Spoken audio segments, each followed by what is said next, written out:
The strategy of starvation. We always talk about the battles, the weapons, the grand strategies of war, but what about the most fundamental thing of all? What were soldiers actually forced to eat on the front lines? Have you ever really stopped to think about it? Not the stuff you see in the movies with the hot meals and camaraderie. What they were really eating, day in and day out, when they were pushed to the absolute breaking point, when the supply lines were cut, and there was absolutely nothing left? Because let me tell you, what they ate wasn't just a bad meal. A lot of the time, it was barely even food. That quote says it all, doesn't it? What we're diving into here isn't about nutrition as we know it. It's about strategy. It's about sheer desperation, and it's about the raw will to just see another sunrise. Yeah, war doesn't really care about your comfort. For soldiers in the huge conflicts of the 20th century, food was just stripped down to its most basic, brutal function: calories. It was all about energy, not flavor. Because when you're freezing, exhausted, and miles from safety, a single terrible meal can feel like the only hope you've got.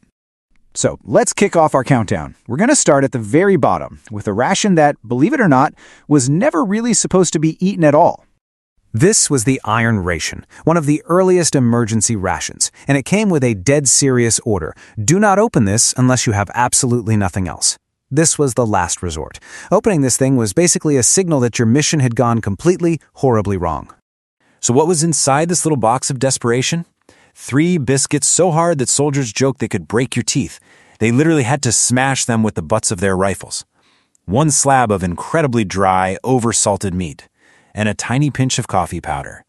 No warmth, 0 comfort, but it could last for years, and it was just enough to keep a man standing. Okay, let's move on to our next item. This is something that, at least at first glance, actually looked like real food. Canned corned beef, better known as bully beef. Now, on paper, it's a great idea, right? It's real meat, it's packed in a can, it's easy to ship around. But the reality for the soldiers eating it every single day, it was just an assault on the senses. A greasy, cold texture, a really strong smell, and a taste so salty it would make them desperate for water. So why did they eat it? Well, some refused, and you can bet they all complained. But on the front lines, there's a simple, brutal truth that dictates everything. Hunger always wins. All right, number 22. Now, this is a food that is so infamous, it basically defined military survival for decades. It's almost legendary for how inedible it is. Hardtack. It's just flour, water, and salt. That's it. No fat, no flavor. It was baked over and over and over again until every single drop of moisture was gone. This process made it nearly indestructible. Seriously, it could last for decades. But trying to eat it? That was a whole other story. Because it was so old, it was often infested with weevils, little bugs, and full of tiny holes. So soldiers had this grim ritual. You'd tap the hardtack on the table, watch the little bugs crawl out of the holes, and then you'd eat it anyway. When you're starving, you don't reject food. You redefine what food actually is. Next up, we've got something that wasn't an official ration at all. Nope, this was a creation born from pure, absolute desperation.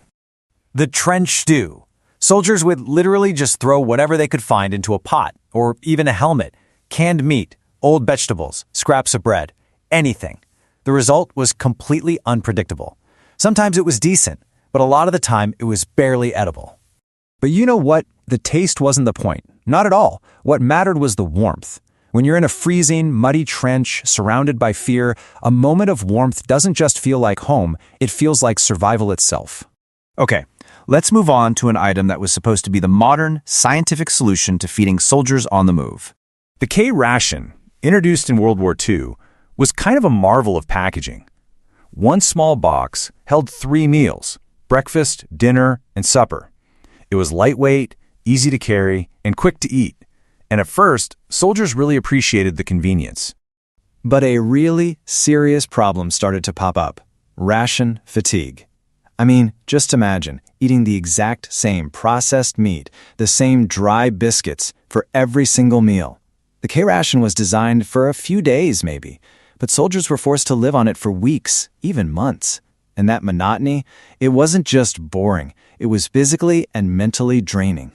And that was the K-Ration's critical failure. It had enough calories to keep a soldier alive, sure, but it didn't have nearly enough nutrition to keep them strong enough for a long fight. This whole journey shows us something really profound. For these soldiers, that line between food and suffering, It just starts to get blurry until it pretty much disappears. The very thing that's supposed to sustain them becomes a source of punishment itself. And that leaves us with one final, pretty heavy question. When sustenance itself becomes a form of punishment, what does it truly mean to survive? Today, we are digging into a side of war you probably don't think about much: the food. And let me tell you, what a soldier eats tells a story of logistics, of technology, and of just sheer desperation. And believe me, these stories, they don't get any easier. They get harsher. Stranger. More desperate. You know, the one thing that really ties all of this together, every single military ration, is control. Or maybe more accurately, the loss of it. Think about it. For most of us, deciding what to eat is a basic choice we make every day. But for a soldier out in the field, that freedom, it's one of the very first casualties of war. And this quote right here, it just nails it. It's this total erosion of choice. You eat what they give you, or you just don't eat. So to really get what that means, we're going to count down some of the most infamous rations in history. And we're starting with number 19. C-Rations. Yeah, you talk to any American vet from World War II, Korea, Vietnam, you ask them about the food, this is the name you're going to hear. And let's be clear, it's not because they were delicious. It's because for decades they were just everywhere. So what exactly were they? Well, on paper, the idea was actually pretty solid. They were these pre-cooked, canned meals, right? Designed for when you couldn't get a field kitchen set up. The official line was simple: a full meal, in a can, ready whenever you needed it. And if you look at what was supposedly in them, I mean, come on, it sounds pretty decent, right? You've got stew, beans, meat, and potatoes. It kind of paints a picture of a pretty hearty, if simple meal. Seems almost reasonable, doesn't it? But that was the promise, the on-paper version. What was it really like for a soldier who's carrying their entire world on their back, who's completely exhausted, probably freezing cold? Yeah, that was something else entirely. So that promise of the C-Ration, it crashed head-on into a much harsher reality on the battlefield. See, it wasn't just about the food inside the can, it was about the can itself and pretty much everything that came with it. Okay, first off, the weight. That so-called full meal was packed in heavy metal.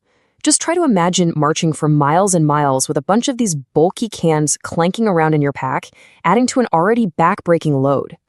And then you had to actually get to the food. The whole idea was convenience, right?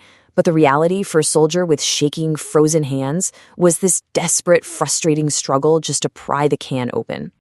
And if you finally did get it open, well, then you had to deal with the taste. It was always the same, just bland. And a lot of the time it had this weird metallic flavor. And here's the worst part. You almost always ate it cold. Why? Because lighting a fire to heat up your food was a luxury that could give away your position and get you killed. Okay, so they were heavy, they were a pain to open, and they tasted awful. So why on earth were they used for so long? Well, it's because the C-Ration had one single purpose that completely overshadowed all of its flaws. Calories, that's it, pure and simple. The C-Ration was never about morale. It wasn't about comfort. It was about fuel. It was just a calculated delivery system for the raw energy needed to keep a soldier marching, fighting, and surviving. And that's the key takeaway here. In the brutal, cold math of war, survival is the only thing that really matters. The C-Ration delivered on that one single essential promise. It kept you on your feet. And in that world, well, that was everything. Which brings us to number 18. And this was a food item so strange, so artificial, it left this weird, ghostly impression on anyone who was forced to eat it. They called them eggs, but nothing about them felt real. We're going to find out what they really were next time. But until then, think about this. When you're pushed to your absolute limit, what's more important? The taste of your food or the fuel it gives you to see one more day?